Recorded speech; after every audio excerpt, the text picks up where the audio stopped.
یہ ہے channel مینارٹس of اسلام یعنی زیارات اولیاء اللہ۔ ناظرین اکرام، السلام علیکم رحمۃ اللہ وبرکاتہ۔ آج آپ کا میزبان lecturer, presenter and speaker doctor Taj Firdausi آپ کے لیے ایک اور بہت ہی بہترین اور اعلیٰ ولی اللہ بنگلور سے تعلق رکھنے والے کے پیش کر رہے ہیں۔ ان کا نام ہے حضرت سیاہ پوش رحمۃ اللہ علیہ۔ بنگلور میں ایک ایسی جگہ ہے، ایک ایسا حصہ ہے جسے ہم منی ریڈی پالیہ کہتے ہیں۔ اس منی ریڈی پالیہ کو اگر آپ جانا ہے تو ایئرپورٹ سے بڑی آسانی کے ساتھ سیدھے آپ آ جائیے، ایم آر پالیہ، منی ریڈی پالیہ کہہ دیجئے اور درگاہ شریف بتا دیجئے اور خود بخود وہاں پر آپ کو ٹیکسی آ جائے گی۔ اگر بس میں بھی آ رہے ہیں، آٹو میں آ رہے ہیں، کسی بھی طریقے سے آپ بنگلور سے کسی بھی حصے سے آپ کہہ دینا کہ منی ریڈی پالیہ پولیس اسٹیشن کے نیکسٹ میں جو بڑی درگاہ ہے اور جو قبرستان ہے اس میں ہیں سیاہ پوش رحمۃ اللہ علیہ۔ آج اس درگاہ میں سیاہ پوش رحمۃ اللہ علیہ کے بارے میں ہم جانیں گے ان کی ہسٹری۔ ان کا نام سید حمید شاہ قادری جیلانی سیاہ پوش رحمۃ اللہ علیہ، جو 22ویں پشت میں غوث اعظم دستگیر سے ملتے ہیں۔ ان کی برتھ یعنی کہ تاریخ پیدائش 19 جولائی 1844 یعنی 7 رجب 1263 ہجری۔ وہ گجرات میں پیدا ہوئے اور ان کے والد عبد القادر جیلانی وہ بھی ایک بہت بڑے ولی اللہ گزرے ہیں اور ان کا نام شاہ قادری صاحب سے مشہور ہے۔ والدہ کا نام ہے اتوا بی بی، اور بات یہ ہے کہ ان کا مزار سیاہ پوش رحمۃ اللہ علیہ کے ہی احاطے میں، ان کے ہی گنبد میں، ان کے ہی بالکل قریب ہے۔ ان ساتھ ہی ان کی بیوی کا ایک مزار ہے اور ان کی بہن کا بھی ایک مزار وہیں پر ہے۔ ان کے والد قادری جو قادری سلسلے سے تعلق رکھتے ہیں اور والدہ چشتیہ سے، یعنی کہ دونوں طریقے سے حضرت سیاہ پوش رحمۃ اللہ علیہ کو فائز پہنچا ہے، قادری سلسلے سے اور چشتیہ سلسلے سے۔ ان کے اجداد بغداد سے تعلق رکھتے ہیں اور وہ ہند آئے ہیں۔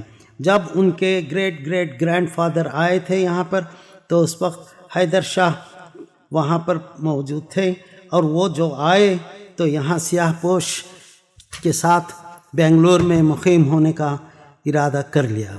ان کے استاد جو ہیں وہ ابوالکلام آزاد کے والد مولانا خیر الدین والے ہیں۔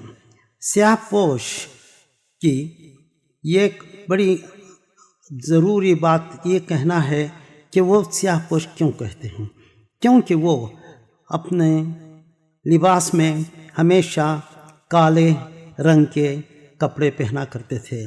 جو بھی وہ پہنتے تھے، وہ لمبے جبہ ہو یا ثوب ہو، وہ کالے رنگ کا پہنا کرتے تھے۔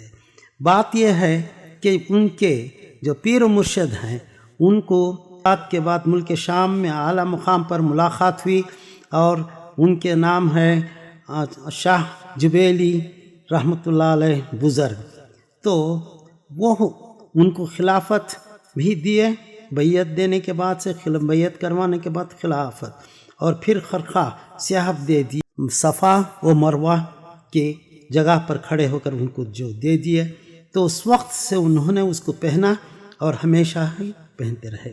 کہیں بھی جائے، کدھر بھی، وہ ہمیشہ اپنے کالے لباس میں اپنے شیخ کے دیے ہوئے لباس کو اپنے تن سے لپیٹ رکھا تھا۔ جمعہ کے دن آپ جمعہ مسجد بنگلور میں ایک ہے جو کمرشل اسٹریٹ کے بالکل قریب ہے، وہاں پر آپ یعنی سیاہ پوش رحمۃ اللہ علیہ امامت کا کام کیے۔ اس وقت وہاں پر حکومت انگریزوں کی تھی، تو اس وقت یہ وبا پھیل گئی تھی، تو ایک انگریز جو معتقد تھا آپ کا آیا اور کہنے لگا کہ حضرت آپ تو ولی اللہ ہیں، دعا کیجئے کہ اس شہر سے یہ وبا چلی جائے۔ آپ سندل میں ہاتھ ڈبو کر کئی جگہ لگا دیے اور دعا کی کہ یہ پوری بیماری